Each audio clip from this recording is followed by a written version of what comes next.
Beyond the Gate spoilers tease that Kat Richardson is about to lose everything she thought was stable. Her world unravels the moment she sees her half-sister Eva Thomas leaning in too close, laughing too loud, placing a hand too familiarly on the shoulder of Thomas Navarro. Kat freezes, heart thudding in her chest. It isn't just jealousy. It's betrayal. Because Thomas isn't just any man. He is Kat's Ancora brilliant, respected attorney who stood by her through family drama, media scrutiny, and whispered gossip that comes with being a Richardson. They were private about their plans, but Kat had begun quietly discussing wedding venues with friends. She had imagined a life with him. Until now. Kat doesn't confront them immediately. Instead, she watches. A soft smile here. A whisper there. Eva brushing hair from her face and leaning just slightly closer than politeness would demand. But worse is Thomas's response. The smile he gives Eva isn't guarded. It's intimate. Kat walks away before they notice her. But the damage is done. That night, she drinks alone in her kitchen, replaying every conversation she'd ever had with Thomas about Eva. He had always said he thought she was sharp, bold, someone who knows how to move through a room. Kat had laughed it off. Back then, she thought Eva was just a flirt. Now she isn't so sure. She decides to watch them. Over the next several days, Kat follows Eva's movements carefully. She learns that Eva now spends an inordinate amount of time in Bill's office space, once considered neutral ground, now seemingly Eva's new territory. Kat had spent months assisting Bill with case prep there. Now Eva occupies her old seat, her files spread across the desk, coffee mug beside her laptop as though she'd always belonged. Then Kat sees them kiss. It isn't subtle. It isn't a misunderstanding. They kiss in the parking lot after dinner, framed by moonlight and car headlights. Kat doesn't cry. She doesn't scream. She simply records it. A single photo, perfectly timed. 2 nights later, she gets the call. Thomas wants to talk. He doesn't deny it. He admits he and Eva had gotten close. That they hadn't meant for it to happen. That feelings grew. Kat listens in silence, cold and collected. She ends it. But Kat is not the kind of woman who accepts betrayal without response. The next morning, she opens an old folder she had tucked away. Photos. Notes. Screenshots of texts. Everything related to the accident that nearly killed Laura, the friend Kat once considered a sister. Eva and her mother had been circling Laura back then. Their bitterness barely masked. Kat remembers the whispers about Eva's grudge, jealousy over how adored Laura had become in social circles, how easily she attracted attention. When Laura's car went off the bridge, there had been no proof of foul play. Just speculation. But Kat had always suspected something darker. She just never had a reason to dig.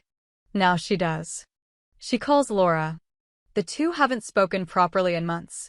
Laura is hesitant, but when Kat mentions Eva, something changes. Laura's voice hardens. She's willing to talk.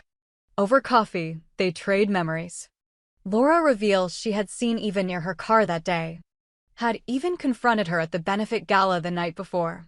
But without evidence, no one took her seriously. What if we gave them evidence? Kat asks quietly. Laura stares at her. Fake evidence? Just enough to reopen the case. To make Eva squirm. To make the police look closer. Maybe even find the truth underneath. Laura considers it. They hatch a plan. Laura still has the damaged car in storage. Kat contacts a technician to discover a severed brake line, not enough to make the evidence fake, just enough to provoke a second investigation.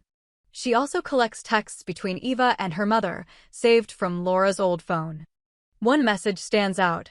She needs to be knocked down a peg. Kat forwards the package anonymously to a local journalist with a penchant for messy elite scandals. Within days, the news breaks. New evidence surfaces in Laura Sinclair crash, foul play suspected. The town goes into a frenzy. Bill is forced to distance himself. Eva is pulled into questioning. And while nothing is formally filed, the social fallout is immediate. Invitations dry up. Clients back away.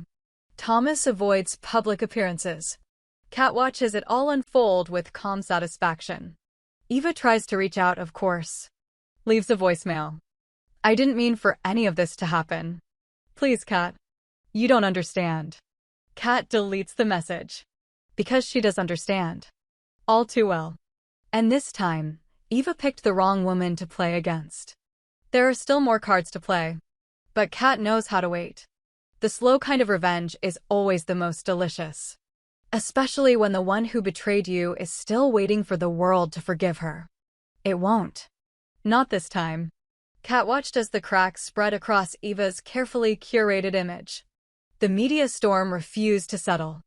Socialites who once toasted her name now whispered behind closed doors, distancing themselves. Thomas, caught in the middle, tried to stay silent, but Kat knew silence would damn him too. She didn't wait long. Laura reached out late one evening, voice taut with tension. The police called. They're reopening the case. Not officially charging Eva yet, but the heat's rising. I think we need to be ready for blowback. Kat responded with clinical calm. Let them dig. The closer they get, the worse it gets for her. It wasn't just about revenge anymore. It was about setting the record straight. Eva made her first public appearance in over a week at a charity event, one she hadn't originally been invited to. Bill had pulled strings. When she stepped onto the carpet, the air shifted. Photographers snapped, but reporters only asked one question. Did you sabotage Laura Sinclair's car? Eva kept her poise, but the fury in her eyes betrayed her. She saw Kat across the room, standing near the mayor's wife, sipping from a crystal glass like nothing had happened. Kat gave her the smallest smile. Victory without words.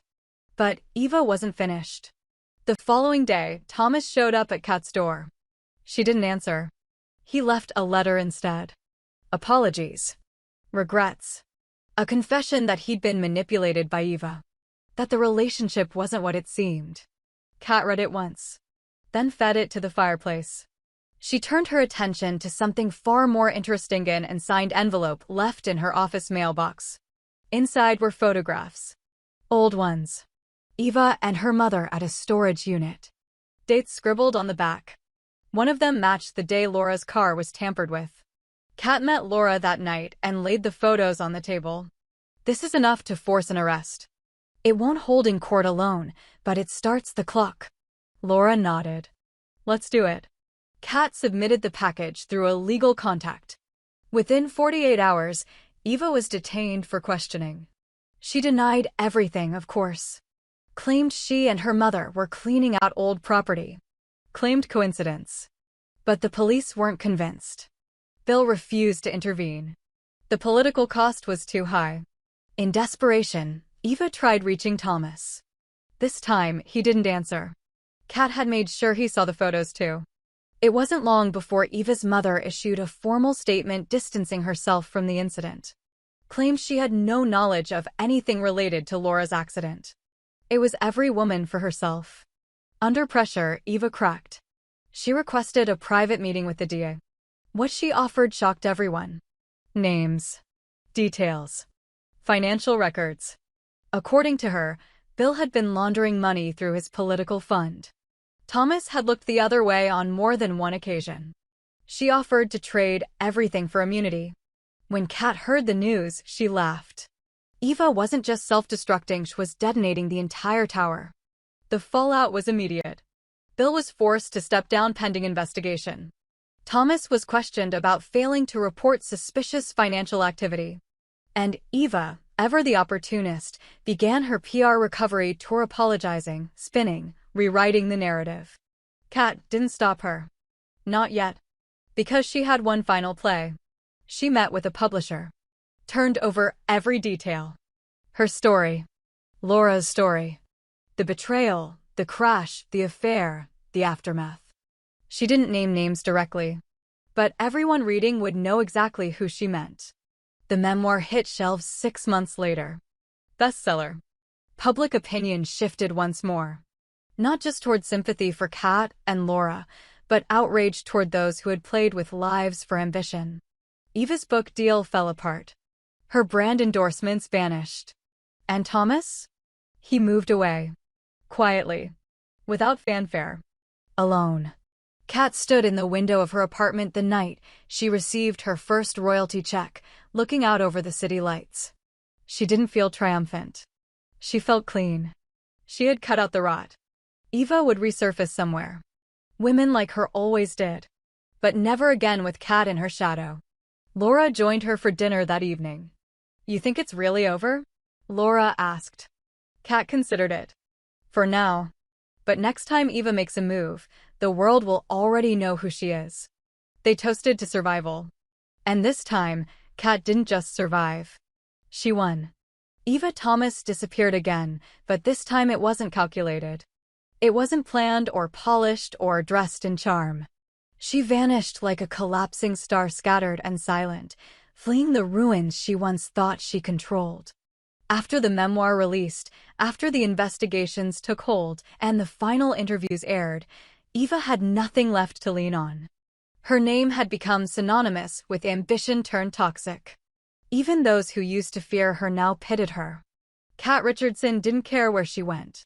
She had stood too long in the shadow of Eva's lies, too long apologizing for things she never did, too long hoping for dignity from people who wouldn't recognize it if it hit them in the face. But now, the tide had shifted.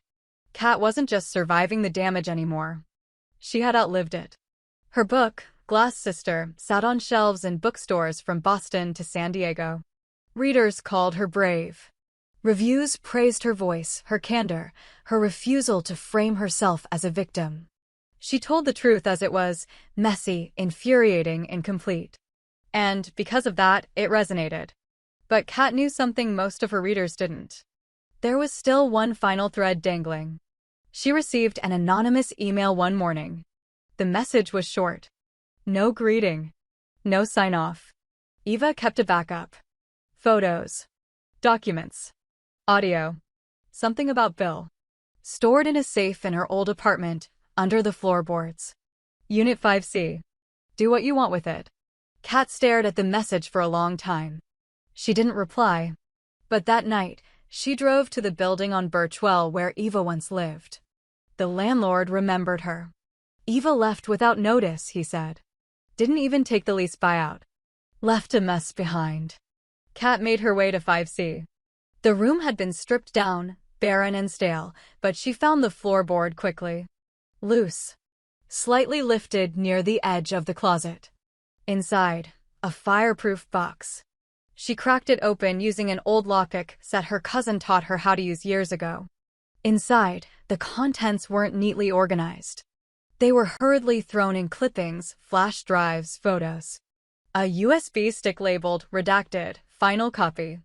Kat plugged it into her laptop that night, alone, the wind brushing against her windows like whispered warning. The files were real. Recordings of conversations between Bill and Eva. Conversations about money laundering, electoral fraud, intimidation. But deeper inside the folders, she found a recording that stopped her heart. It was of Eva, speaking to someone Kat couldn't identify. Killing Laura wasn't the goal. Scaring her was. We just needed her out of the way for a while. She was making too much noise. If she hadn't swerved, none of this would have mattered. Kat hit pause. Then rewind. Then play again. This wasn't the half-proof they had once faked. This was real. Eva admitting intent. She called Laura. They met an hour later. Kat played the file. Laura sat back, stunned. For a long time, she didn't say a word. Then, quietly, "We have to give this to the police." "Not yet," Kat said. "We do this on our terms. We control the narrative. Not Eva. Not Bill. Us." They scheduled an exclusive interview with the same journalist who covered Laura's accident all those years ago. They turned over the flash drive live, on camera. No legalese. No middlemen. Just evidence, exposure, and silence broken in real time. The media firestorm returned. Eva, who had fled the country, was found weeks later in Valencia and extradited. This time there was no immunity offer. No protective deal. Just charges. Intent to harm. Attempted manslaughter. Conspiracy. Bill, already under federal investigation, folded under the new weight. In exchange for a reduced sentence, he corroborated everything Eva said. It sealed her fate. Kat testified. So did Laura. Eva stood in court with her hair flat, her suit borrowed, no makeup. She looked smaller than anyone remembered. The judge delivered a sentence that made national headlines. A decade minimum, with no parole for at least 6 years. It was over.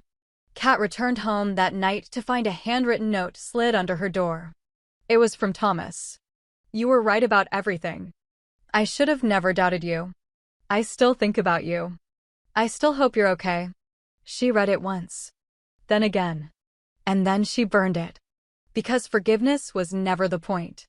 Months passed. Spring crept in, warming Elbridge in soft, golden ways. Kat stepped into her new apartment, clean and untouched by history. Her second book had just been greenlit.